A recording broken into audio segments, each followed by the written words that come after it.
Hello everyone. तो जैसा कि आप सभी को पता है कि हमारी कंपनी जो एग्ज़ाम लेने वाली अथॉरिटी थी वो बदल चुकी है। अब हमारे सारे एग्ज़ाम एडिक्विटी लिया करेंगे। तो जब से इस ये एडिक्विटी ने सिलेक्शन फेज़ का एग्ज़ाम लिया है तब से बहुत सारे प्रॉब्लम्स आई हैं और उससे रिलेटेड तो आपको बहुत सारे वीडियो मिले ही होंगे। बट लड़ाई के साथ साथ हमें पढ़ाई भी करना है। उसी के रिगार्डिंग में मैं एक वीडियो जो बहुत इंपॉर्टेंट वीडियो है मैं आप लोगों के लिए लेके आया हूँ। बहुत सारा मेल आ रहा था मेरे पास कि मेरे ना 150 प्लस आ रहे थे मार्क्स पहले। बट जब से जैसे ऑलिव बोर्ड ने या टेस्ट रैंकिंग ने एडिक्विटी बेस्ड मॉक देना स्टार्ट किया है ना, तो उसका स्कोर बहुत ज़्यादा डिप हो गया है। जैसे 120 करने लगे, 130 करने लगे, जिसके वजह से एक अजीब सा माहौल क्रिएट हो गया है। तो उसी के रिगार्डिंग में मैं एक स्ट्रेटजी लेकर आया हूँ जिससे आप मॉक किस तरीके से अटेम्प्ट करोगे, उसमें आपको ये वीडियो बहुत ज़्यादा हेल्प करेगी। दो बातें, जिन भी बंदे का सिलेबस नहीं हुआ है वो इस वीडियो को नहीं देखें, और दूसरा जो अभी पढ़ने के मूड में नहीं है तो वो भी अभी इस वीडियो को ना देखें, क्योंकि जनरली मैं तो उसके लिए वीडियो बना रहा हूँ ना कि जिसके लिए वो हेल्प करे। बस देख के चले जाने का कोई फ़ायदा है नहीं। आपको इस वीडियो में मैं जितने भी इंस्ट्रक्शन बताऊंगा आपको एक पेज पे लिखना है, और उस पेज पे लिख के आपको जहाँ पे आप पढ़ते हो वहाँ पे आपको चिपका देना है। मेरे पे ट्रस्ट करो, इससे बेटर और इससे ज़्यादा प्रैक्टिकल स्ट्रेटजी कोई नहीं होगी, क्योंकि ये स्ट्रेटजी तो मैंने लगभग 10 दिन पहले ही बना ली थी। बट मैं इस पर काम कर रहा था और मैंने इसमें जो भी कमियां थी उसको मिटाते हुए मैं एक परफेक्ट स्ट्रेटजी आप लोगों के लिए लेके आया हूँ। मेरा सिंपल सा मानना है कि पहले इस्तेमाल करो फिर विश्वास करो। ये नहीं कि कुछ भी चेपे जा रहे हैं। जैसे हमारे कुछ टीचर हैं जिनको पहले लगता था कि टीसीएस एग्ज़ाम करवाएगा, पर आप लोगों को पता है कि टीसीएस ने एग्ज़ाम नहीं करवाया है। तो वैसा वाला काम मैं तो करता नहीं हूँ। पहले मैं जब तक 100% श्योर नहीं हो जाऊँगा मैं तब तक कोई स्ट्रेटजी लेके नहीं आता। बहरहाल चलते हैं इसी विशेष पे कि हम लोग किस तरीके से टीसीएस के बेस्ड मॉक को मॉक के टाइम पे और एग्ज़ाम के टाइम पे टैकल कर सकते हैं। आपको जो भी मैं से बताऊँ आपको एक पेज पे लिखना है।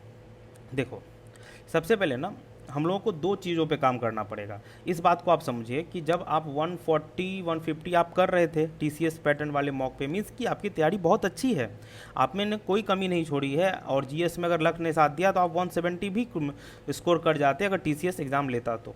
बट यहाँ क्या हुआ है कि अब एडिक्विटी लेगी एग्ज़ाम। जब एडिक्विटी लेगी तो आपको ना सबसे पहले ये बात दिमाग से निकाल देना है कि पहले की तरह हमें 150 या 180 स्कोर करना है। मैं बताऊंगा कैसे मैक्सिमम स्कोर कर सकते हैं, बट मैं ये बताता हूँ अपने माइंडसेट में लेके नहीं बैठना है कि हाँ कि मुझे इतना स्कोर करना है। दूसरा, जो अटेम्प्टिंग स्ट्रेटजी है उसमें भी बहुत सारे चेंजेस लाने होंगे जिसके बारे में मैं पूरी वीडियो में बात करूँगा। तो ठीक है, आप देखो अब यहाँ पे क्या आता है कि सबसे पहले माइंडसेट कैसे चेंज करें। सबसे पहले हम लोग को क्या होगा कि जब भी हम लोग मॉक देने बैठेंगे तो वो बिल्कुल नहीं सोचना है कि एकदम बहुत ज़्यादा स्कोर करेंगे, 150 कर लेंगे, 180 कर लेंगे, 190 कर लेंगे। कुछ भी नहीं सोचना है, ना ये सोचना है कि अरे कम ही आएगा। नथिंग, एकदम खाली माइंड से आपको बैठना है। और ये बिल्कुल नहीं करना है कि यार 25 में 25 क्वेश्चन मैथ के उड़ा देंगे। कोई कोई मैथ के शौकीन होते हैं तो वो ऐसा है कि कोई क्वेश्चन छूट ना जाए, ईगो पे ले लेते हैं। उस तरीके से नहीं लेना है आपको। कोई ऐसा सेट, चाहे मैथ का हो, रीजनिंग का हो, किसी का भी सेट फुल में फुल नहीं करना है। ये माइंड में आप बैठा लो कि हाँ मुझे फुल में फुल नहीं करना है, मुझे 20-22 क्वेश्चन ही करने हैं। मैं बता रहा हूँ आपको, ये माइंड सेट लगेगा आप बैठोगे ना तो आप हो सकता है कि 25 कर जाओ। तो आपका माइंड अगर शांत रहा तो आप बहुत कुछ कर पाओगे। दूसरा क्या है कि जो आएगा आपको ये बनाना है, बस यही एक बात आपको दिमाग में रखना है। जो भी क्वेश्चन आएगा आपको बस बनाना है। बस ये दो चीज़ आपको माननी है। जब भी आप मॉक देने बैठो आंख बंद करके ये दो चीज़ सोचो। आंख बंद करो और सोचो कि मुझे कोई भी स्कोर आए मुझे फ़र्क नहीं पड़ता है, ना ही मैं फुल में फुल के ले जाऊँगा, मुझे जो आएगा मैं बनाऊँगा। ये माइंडसेट बहुत ज़रूरी है, क्योंकि वरना इतने कम टाइम में आपके सबकॉन्शियस माइंड में बैठने में बहुत प्रॉब्लम होगी। इसीलिए मैं ये बात बता रहा हूँ, आप मॉक देने से पहले ये चीज़ ज़रूर सोचना। अब आते हैं मॉक पे। जनरली हमारा एग्ज़ाम जो होगा, मॉक जो होगा, इंग्लिश इंग्लिश जीएस, रीजनिंग और मैथ्स सबके लिए अलग अलग तरीके की स्ट्रैटेजी होगी। और ये मेरा पैटर्न है और ज़्यादातर लोग इसी तरीके से पैटर्न करते होंगे। बट अगर कोई दूसरा भी करता है तो उसके लिए कोई प्रॉब्लम नहीं है। मैं जो टाइम स्टैम्प बताऊंगा आपको उसके टाइम के अकॉर्डिंग करना है। ये मेरे पैटर्न के अकॉर्डिंग है कि मैं इंग्लिश पहले करता हूँ, फिर जीएस करता हूँ, फिर रीजनिंग करता हूँ, फिर मैथ्स करता हूँ। मुझे ये सूट करता है। हो सकता है कि आपको कोई और पैटर्न सूट करे, बट मुझे ये बेटर लगता है। अब देखो, हर एक सब्जेक्ट में, एक सेकंड में यहाँ बदल भूल गया, हाँ, हर एक सब्जेक्ट में आपको 2 राउंड्स होंगे। वो 2 राउंड्स कैसे कैसे होंगे वो भी मैं आपको बताऊंगा। और रीजनिंग और मैथ्स में फाइनल राउंड भी होगा, और ये डिपेंड करेगा कि आपके पास टाइम कितना बचता है। ये फाइनल राउंड जो भी है आपके टाइम पे डिपेंड करता है। देखो, इस टाइम स्टैम्प को ना आपको लिख लेना और अपने पेज पे चिपका देना है। पहला क्या, ये जो मैं यहाँ पे टाइम दिखा रहा हूँ ये आपके टाइमर पे शो होगा। जैसे होता है ना, जैसे हम लोग मॉक देते हैं तो एक टाइमर चलता है 59 फिर 58 इस तरीके से होता है, तो उस पर ना इंग्लिश तब तक करना है जब तक उस पर 50 ना आए। और इसमें भी 2 राउंड होंगे, फर्स्ट राउंड में क्या करना है, सेकंड राउंड में क्या करना है, मैं सब मैं बताऊंगा। मैंने ये बता रखा है कि आइडल टाइम आपको कितना कितना टाइम किस में देना है, ये आप इसको देख सकते हो और अपने नोट डाउन करके रख सकते हो। इंग्लिश को हमको जब भी टाइमर पे 50 आएगा तो छोड़ देना है। जीएस 43 आएगा, 43 मिनट रहते तक छोड़ देना है। रीजनिंग 30 आएगा तो छोड़ देना है। और लास्ट में हमारे पास 8 मिनट एक्स्ट्रा बच जाएंगे पूरा कंप्लीट करने के बाद भी। और मैं ये बता रहा हूँ, ऐसा नहीं कि इंग्लिश में 50 मिनट देना है, 10 ही मिनट देना है, बट हमको ना टाइमर के अकॉर्डिंग चलना है, क्योंकि हमें तो टाइमर दिखेगा ना, 10 20 15 मिनट तो नहीं दिखेगा। तो अगर हम ये अगर अपने माइंड में रखेंगे, ये नंबर अपने माइंड में रखेंगे, तो इसे देखते ही हमारा माइंड एक्टिवली वर्क करेगा। अब आइए इंग्लिश को किस तरीके से अटैम्प्ट करना है इसको समझिए। इंग्लिश को 2 राउंड में करना है, राउंड 1 और राउंड 2। पहले राउंड 1 में देखो, इसे 6 से 7 मिनट में करना है। राउंड 1 में ग्रामर के क्वेश्चन, वोकैब के क्वेश्चन, वॉइस के क्वेश्चन, फिलर्स के क्वेश्चन और ईजी को भी क्लोज टेस्ट है उसे करना है। या पैसेज को आप पढ़ लोगे उसके आंसर को, और उसमें जो वोकैब बेस्ड क्वेश्चन होंगे, बिना पैसेज को पढ़े जो वोकैब बेस्ड क्वेश्चन होंगे उसे करना है फर्स्ट राउंड में। ऐसा करोगे ना आपको 18 से 20 क्वेश्चन आपके हो जाएंगे। तो ये इस तरीके का रहेगा। अब हाँ, इसमें 2 चीज़ बात आपको ध्यान में रखना है। पहला क्या, H&M क्या होता है कि हिट एंड मिस, मतलब क्या कि अगर आपने कोई क्वेश्चन पढ़ा, फिल इन द ब्लैंक्स, आपको 4 ऑप्शन दिखा, अगर माइंड में क्लिक किया इसका कौन सा ऑप्शन होगा तो आपको लगाना है, वरना तुरंत से स्किप मारना है। दूसरा क्या कि आप डबल थिंकिंग नहीं करोगे, अरे ये क्वेश्चन पढ़े जा रहे हैं, उसको मैच करने की कोशिश कर रहे हैं, अलग अलग ऑप्शन को वहाँ पे बैठाने की कोशिश कर रहे हैं, ये फर्स्ट राउंड में बिल्कुल नहीं करना है। फालतू का ब्रेन पे प्रेशर बनेगा और ये आपका गलत ही करवाएगा। क्या करना है, पहला हिट एंड मिस, मतलब देखे बना निकले, देखे बना निकले, देखे बना निकले, नहीं बना स्किप किया निकले। उसके अलावा सेकंड थिंकिंग का चांस ही नहीं देना है। दूसरा क्या है कि सेकंड राउंड इसी वक्त, जैसे आपका ये फर्स्ट राउंड कंप्लीट हुआ, फिर दोबारा से ऊपर जो जो आपने क्वेश्चन छोड़े हैं उसको करना है। जैसे क्या PQRS मैंने इसमें सेकंड राउंड में लिखा, फर्स्ट राउंड में आपको PQRS चाहे ईजी हो या हार्ड हो, कोई भी स्टेटमेंट पढ़ना ही नहीं है। मैं बता रहा हूँ, आपको बहुत मन करेगा अरे पढ़ के देख लेते हैं कौन सा ऑप्शन होगा। भाई वो 2 धारी तलवार होता है, हो सकता है आपका 30 सेकंड में बन जाए, हो सकता है कि 2 मिनट तक ना बने, जिसकी वजह से आगे का सारा आपका माजरा खराब हो जाएगा। PQRS सेकंड राउंड के लिए ही करना है। जो भी अगर पैसेज ऐसे हैं तो उसको सेकंड राउंड में ही पढ़ना, फर्स्ट राउंड में तो पैसेज पढ़ना ही नहीं है। इस बात को मेरे बहुत ध्यान रखना।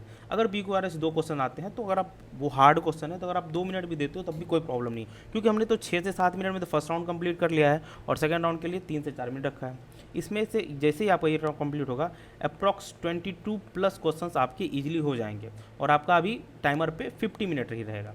देन आते हैं नेक्स्ट सब्जेक्ट पे। नेक्स्ट सब्जेक्ट में GS अटैम्प्ट करता हूँ। आपको इसमें क्या है कि आपको ये पता है कि GS के लिए मैंने ना 7 मिनट, मैंने 7 मिनट GS के लिए अलॉट किए हैं। अब इस 7 मिनट को भी मैंने 2 पार्ट में भागा, एक सेकेंड, इस 7 मिनट को भी मैंने 2 पार्ट में बांधा है। पहला पार्ट क्या है कि फर्स्ट राउंड में जो भी 1 लाइनर टाइप क्वेश्चन है, 1 लाइनर टाइप क्वेश्चन मतलब क्या कि बस एक ही स्टेटमेंट है, उसके 4 ऑप्शन जो हमारे पहले पैटर्न के आते थे उसको पढ़ना है। मैच द कॉलम अगर है तो उसको भी आप कर सकते हो, बहुत आसानी से वो हो जाता है, क्योंकि एक क्वेश्चन के बाद आपको वो हो जाते हैं, एलिमिनेट हो जाते हैं उसके ऑप्शन, और बड़े आसानी से कर सकते हो। या तो 1 लाइनर टाइप और या match the following, first round में इसे करना है। सेकेंड राउंड में क्या करना है कि अब यहाँ पे आपके जो क्वेश्चंस बचेंगे वो स्टेटमेंट वाले क्वेश्चंस बचेंगे। तो स्टेटमेंट वाले क्वेश्चन में उसी क्वेश्चंस के सारे स्टेटमेंट को पढ़ना है जो क्वेश्चन आपके नोन हो। जैसे एग्जांपल, अगर आर्टिकल बेसिस पे आ गया तब तो उसके आप चारों ऑप्शन पढ़ो और उसके बाद आपको समराइज करके आंसर दो। लेकिन अगर कोई ऐसा टॉपिक आ गया, जैसे एग्जांपल करंट अफेयर का कोई टॉपिक आ गया साइंस एंड टेक्नोलॉजी से रिलेटेड, जो आपको पता ही नहीं है, तो आप उसके आंसर पढ़ के तो कोई शक्तिमान नहीं बन जाओगे कि आप उसको कंक्लूड करके कोई आंसर निकाल दो। आपको वहाँ पर भी ऐसा ही होगा कि आपका बस टाइम वेस्ट होगा, उसके अलावा आप उसका कुछ नहीं कर पाओगे। तो बेटर है कि आप उस स्टेटमेंट को नहीं पढ़ो, अगर लास्ट में टाइम बचता है तो पढ़ो। मैं फिर से समराइज कर देता हूँ, फर्स्ट राउंड में 1 लाइनर करना है, सेकेंड राउंड में वैसे नॉन क्वेश्चंस के स्टेटमेंट पढ़ने हैं जिसके क्वेश्चन देखते ही पता चलेगा ये इसका तो मैंने पढ़ रखा है, इसके ऑप्शन देख लेता हूँ मैं। अगर कोई ऐसा टॉपिक आए जिसका ऑप्शन आपने नहीं पढ़ रखा है, आपने उस टॉपिक को कभी पढ़ा ही नहीं है, आपके दिमाग में बिल्कुल है ही नहीं, उसके ऑप्शन मत पढ़िए, वही टाइम बचाइए जो आप नॉन क्वेश्चन करोगे। यहाँ पर आप जैसे ही आप GS कंप्लीट करोगे तो आपके टाइमर पर 43 मिनट रिमाइंडर बचेगा। मैं बार बार ये टाइमर वाला दे रहा हूँ क्योंकि इस डिजिट को देखते ही आपका माइंड करेगा यार आप GS छोड़ देना है, GS छोड़ देना है, तो माइंड को उस तरह से एक्टिव करना है। दूसरा, तीसरा आता है हमारा रीजनिंग। अब रीजनिंग बड़ा चैलेंजिंग हो गया जब से एडिक्विटी आया है। रीजनिंग सबसे ज़्यादा चैलेंजिंग, सबसे ज़्यादा चैलेंज लोगों को रीजनिंग में ही फेस करने के लिए मिला है। एक्चुअली मैंने ये एक अच्छा है। अब यहाँ से ना रीजनिंग जब से हार्ड आने लगा, मुझे इस बात की बहुत खुशी हुई कि रीजनिंग को हार्ड किया गया है थोड़ा सा। इससे ना आप, एक तो पहली बात, आप रीजनिंग को थोड़ा इज्जत दोगे, गुड्डू भैया वाला फुल इज्जत। और दूसरा क्या कि इसमें जो पढ़ने वाले बच्चे हैं ना, और जिनका माइंड थोड़ा शार्प है, उनकी चेकिंग हो जाएगी। रट्टाफिकेशन वाले थोड़े साइड होते चले जाएंगे। तो यहाँ पर आपका क्या है कि रीजनिंग में आपको दो तरह के स्टेटमेंट मिल रहे हैं। पहला तो क्या कि आप बहुत छोटे छोटे इमेज वाले मिल रहे हैं, वेन डायग्राम के मिल रहे हैं, वन लाइन क्वेश्चन मिल रहा है, कोई रिलेशनशिप वाला क्वेश्चन है वो एक ही लाइन का है, और कोडिंग डिकोडिंग जो देखते ही समझ में आ गया, जैसे ए दिया हुआ है वहाँ पे और उधर साइड में जेड दिया हुआ, तो समझ में आ रहा है कि हाँ देखते ही हो जाएगा। उस तरह क्वेश्चन को आपको फर्स्ट अटैम्प्ट में करना है, फर्स्ट राउंड में करना है। ये आपके 8 से 10 मिनट में हो जाएंगे। जैसे डाइस वाला क्वेश्चन हो गया, वो फोल्ड वाला क्वेश्चन हो गया, इमेज वाला हो गया, वाटर इमेज वाला हो गया। तो ये सारे क्वेश्चन आपको फर्स्ट राउंड में करने हैं। सेकेंड राउंड में आपको स्टेटमेंट बेस्ड क्वेश्चन करने हैं। स्टेटमेंट बेस्ड क्वेश्चन पढ़ा, और एक ही, ऐसा नहीं कि आप उसको बेले के सोच रहे हैं, स्टेटमेंट बेस्ड क्वेश्चन आपको करना है और उसको जल्दी से करते हुए निकलना है। इस सेकंड राउंड के लिए 3 से 4 मिनट देना है, और इसके लिए 8 से 10। अब ऐसा क्या होगा, जैसे ही आप ये चीज़ करोगे ना, आपका लगभग 20 प्लस क्वेश्चन, अभी मैं हार्ड की बात कर रहा हूँ, मैं इजी की तो बात कर ही नहीं रहा हूँ, मैं हार्ड के लिए बोल रहा हूँ कि इसमें आपके 20 से 20 क्वेश्चन लगभग हो जाएंगे। अब जो भी क्वेश्चन छूटे हुए होंगे वो किस टाइप के छूटे होंगे? पहला क्या कि हो सकता है कि किसी का पैटर्न आप लॉक ही नहीं कर पा रहे हो। दूसरा क्या कि ऐसा कोई क्वेश्चन जो ना आपने सॉल्व कर रहे थे और उसका आंसर नहीं आ रहा था, ये करना है लास्ट में मैथ्स के बाद। ये 2 राउंड कंप्लीट करके आपको भागना है, क्योंकि आपके टाइमर पे दिख रहा होगा 30, आपके टाइमर पे दिख रहा होगा 30, और आपको जाना है किस पे? 30 देखते ही दिमाग में आना चाहिए अब मुझे मैथ करना है। अब उसके बाद जाओगे आप मैथ्स पे, ठीक है। अब मैथ्स में देखो, मैथ्स भी ये एक तरीके से मैं बोलूँ ना, इस बार अगर ये सिस्टम वाला फंडा नहीं होता ना कि सिस्टम ख़राब हो रहा है, ये हो रहा है, बहुत बेटर चीज़ हुई थी कि जब पैटर्न हार्ड हुआ था। इसमें ना जो पढ़ने वाले बच्चे हैं, जैसे आपके जैसे बच्चे जो इतने मेहनत करते हैं, उनके लिए एक गोल्डन गोल्डन अपॉर्चुनिटी था।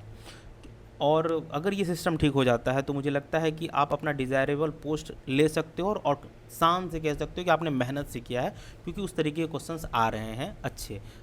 मैं वो बात समझ रहा हूँ कि कुछ क्वेश्चन रिपीट, वो सब मैं साइड करने की बात कर रहा हूँ, मैं लेवल की बात कर रहा हूँ। जिसने भी क्वेश्चन बनाया है, जिस सोच से बनाया है, उसने अच्छी सोच का ही बनाया होगा। बट वो थोड़ी सी प्रॉब्लम्स आ रही है। अब जो भी प्रॉब्लम्स है वो तो हम लोग सब फेस कर ही रहे हैं, उसके लिए प्रोटेस्ट भी चल रहा है, वो चलना भी चाहिए। मेरा खुद की लाइफ 2024 सबको पता है। मैं बस बात भी नहीं करना चाहता हूँ, तो इतना ज़्यादा मेंटल ट्रॉमा है। बट मैं एक पॉजिटिव, मेरा आदत है, मैं हर एक नेगेटिव चीज़ में कुछ ना कुछ पॉजिटिव ढूंढने का ट्राई करता हूँ। तो मुझे एक पॉजिटिविटी देखी कि इस बार का पैटर्न का क्वेश्चन ना बड़ा अच्छा है, और पढ़ने वाले बच्चों के लिए वरदान है। आप अपने डिज़ायरेबल पोस्ट में चले जा सकते हैं, अपने लोकेशन में जा सकते हैं।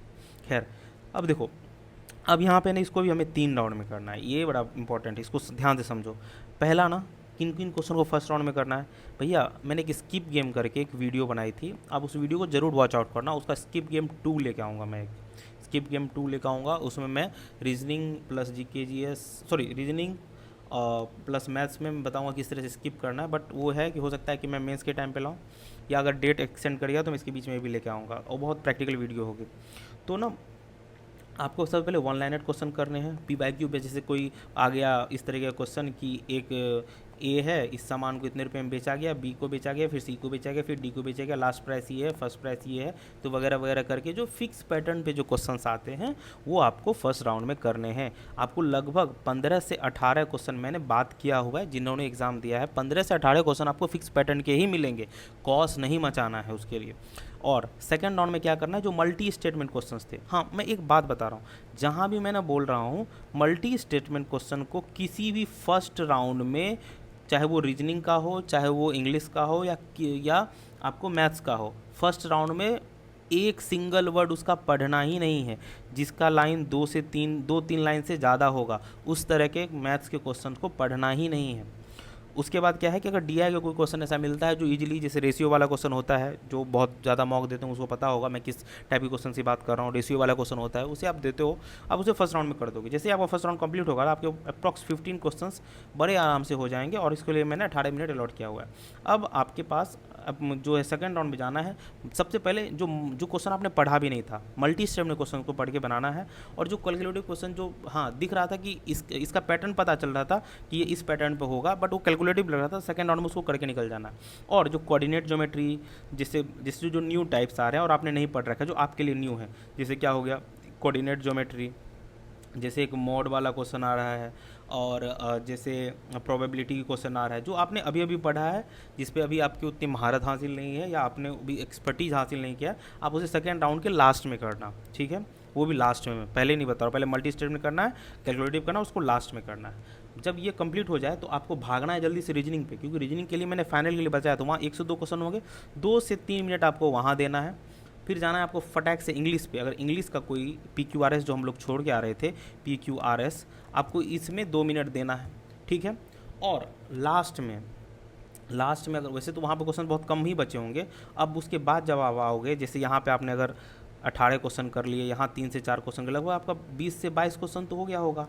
जो भी नया पैटर्न का क्वेश्चन है आपके पास अप्रॉक्सीमेटली 5 मिनट का टाइम बचेगा, जिससे आप ये नए क्वेश्चन वाले कर सकते हो, या ऐसे क्वेश्चन जो आपको फर्स्ट राउंड में करने पे कंप्लीट नहीं हुए थे, जिसे आपने स्किप कर दिया था। ओवरऑल इसी तरीके की स्ट्रेटजी आपको फॉलो करनी है। मैं एक बार आपको फिर से अच्छे से बता देता हूँ कि आपको इसको याद कर लेना है कि इंग्लिश को 50 मिनट तक छोड़ देना है, GK GS को 43, रीजनिंग को 30, और मैथ्स में 8 मिनट रहते ही, जब तक 8 मिनट बचेगा तब तक आपको मैथ छोड़ देना है, और सेकेंड राउंड के लिए फटाक से भाग के आना है पुराने सारे पे। इंग्लिश में तो बहुत कम चांस है कि कोई बचा हुआ होगा, एक बार GK, एक बार रीजनिंग को 1-2 मिनट दे देना, और बाकी के 6 मिनट फिर से उसी सारे न्यू क्वेश्चन पे लगाने, जैसा मैंने आपको बताया। आई होप आपको ये स्ट्रैटेजी बहुत अच्छी लगी। और हाँ, मैं पहले बोल देता हूँ, तुरंत में रिजल्ट का वो नहीं करने लगना कि अरे यार आज किया, आज 150 फिर से आने लगेगा। नहीं भाई, कम से कम मिनिमम 3 से 4 मॉक विथ एनालाइजेशन आपके लगेंगे। एनालाइज कैसे करना है उसकी वीडियो मैंने पहले बता रखी है, आप लोगों को बहुत पसंद भी आई थी, उस वीडियो से आप हेल्प ले सकते हो। 3 से 4 मॉक के बाद अगर आपका इंप्रूवमेंट करे तो भाई ज़रूर मेल करना, मैं सबके मेल के रिप्लाई देता हूँ। Thank you so much.